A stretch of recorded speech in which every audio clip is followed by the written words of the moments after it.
Bismillahirrahmanirrahim. Assalamualaikum warahmatullahi wabarakatuh. Alhamdulillah, kita bersyukur pada Allah Subhanahu Wa Taala pada hari ini dan dapat meneruskan lagi sesi pembelajaran pada hari ini. Alhamdulillah. Baik, jadi pada hari ini insya-Allah bagi subjek atau mata pelajaran sirah, kamu boleh buka buku teks muka surat 18. Hari ini kita akan masuk tajuk baru iaitu Perang Khandaq. Okey, Perang Khandaq. Okey, jadi ustaz ada satu buku yang sangat menarik cerita tentang Perang Khandaq ini. Ini buku dia sangat bagus dan sangat best ustaz baca. Dan kalau kamu baca buku ini, kamu macam seolah-olah kamu berada dalam peperangan itu. So, buku ini sangat tebal, mengambil masa yang agak lama untuk dihabiskan. Tapi dalam buku teks kamu ni pun dah diceritakan juga tentang bagaimana peristiwa Perang Khandaq itu berlaku. Cuma yang diceritakan ialah dia ambil isi-isi penting sahaja dan dia letakkan dalam buku ini. Baik, kita akan belajar pada hari ini berkaitan dengan Perang Khandaq. Kita tengok poin yang pertama. Kamu boleh buka muka surat 18. Muka surat 18. Baik. Tengok nombor 1. Nombor 1 dia kata Perang Khandaq berlaku pada bulan Syawal tahun ke-5 Hijrah. Bila berlaku? Bulan Syawal tahun ke-5 Hijrah. Ini adalah peperangan siri yang ketiga setelah mana orang Islam berperang dalam perang Badar, kemudian perang Uhud, kemudian ini perang yang ketiga dalam Islam, perang Khandaq berlaku pada bulan Syawal. Okey, nombor 2. Kaum Yahudi daripada Bani Nadir. Okey. Satu kaum kita panggil sebagai Bani Nadir. Mereka ini Yahudi. Okey. Jadi apa yang Bani Nadir ni buat? Mereka telah membuat perjanjian damai dengan orang Islam. Okey, mereka buat satu perjanjian dengan orang Islam. Perjanjian damai nama dia. Jadi, pada satu hari Rasulullah telah melawat kampung mereka untuk menyelesaikan satu masalah. Jadi pada satu hari Nabi Muhammad dia pergi melawat dekat kampung Bani Nadir ni, orang Yahudi punya perkampungan ni. Dalam Nabi duk pergi melawat di kampung mereka tu, apa yang jadi? Dalam diam-diam orang Yahudi di situ merancang untuk membunuh Nabi SAW. Bayangkan Nabi pergi dekat kampung mereka nak menyelesaikan masalah, tiba-tiba dalam diam mereka merancang untuk membunuh Nabi SAW. Jahat tak mereka ni? Sangat jahat. Okey, mereka ni berlakon jadi baik untuk tujuan dia untuk bunuh Nabi. Sebab mereka tak suka Nabi, jadi mereka nak bunuh. Jadi malaikat Jibril dengan segera memaklumkan kepada baginda Rasulullah tentang rancangan jahat mereka, lalu baginda segera meninggalkan tempat itu. Jadi malaikat Jibril, ketua malaikat datang kepada Nabi, bagi tahu dekat Nabi, wahai Rasulullah, jangan kamu pergi ke situ sebab apa? Sebab orang Yahudi telah merancang untuk membunuh kamu.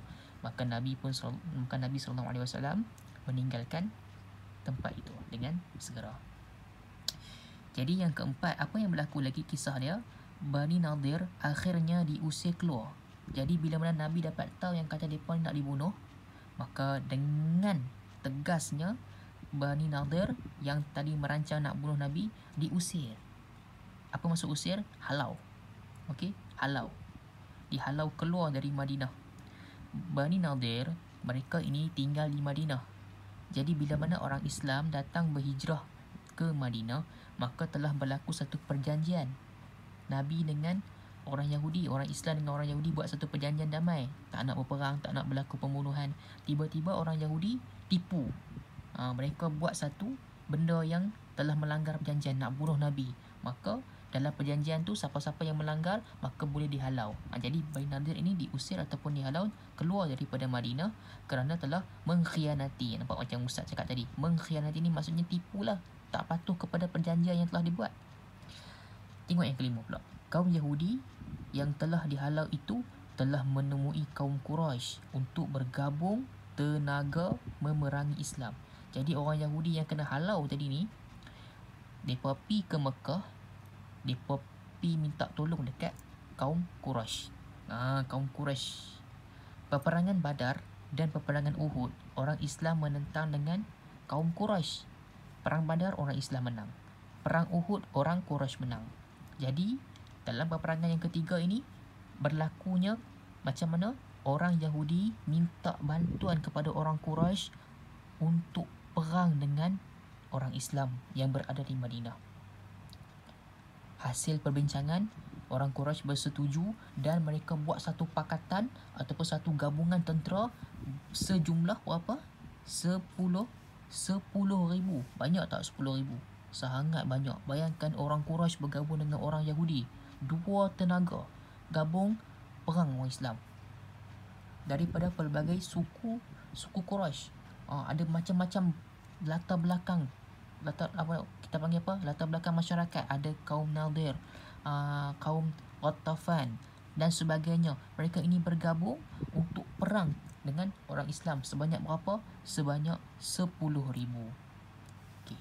Jadi mereka menuju ke Madinah di bawah pimpinan siapa? Abu Sufyan bin Harb, ketua kaum Quraisy Mekah. Jadi dia ni menjadi kepala ataupun panglima perang untuk tentera orang kafir. Okey, jelas. Dan yang ketujuhnya ialah peperangan ini juga dinamakan sebagai peperangan Ahzab, yang bermaksud tentera-tentera bersekutu. Tentera-tentera gabungan para tentera ni on the way nak mai ke Madinah dengan jumlah yang sangat banyak, 10,000 bala tentera dengan kelengkapan perang yang cukup lengkap, nak datang ke Madinah nak menentang orang Islam. Apakah persiapan Nabi SAW? Bagaimanakah orang Islam dalam ketika itu? Adakah sudah bersedia untuk menentang dengan 10,000 dalam perjalanan nak datang tu? InsyaAllah kita akan sambung untuk next week kelas yang akan datang. Baik, jadi itu sahaja untuk petang ini. Tak ada apa-apa latihan yang kamu kena buat. Cukuplah sekadar kamu menonton video ini. Baik, jadi jangan lupa untuk siapkan kerja tilawah Al-Quran dan juga tajwid. Okey, wabillahi taufiq wa hidayah. Wassalamualaikum warahmatullahi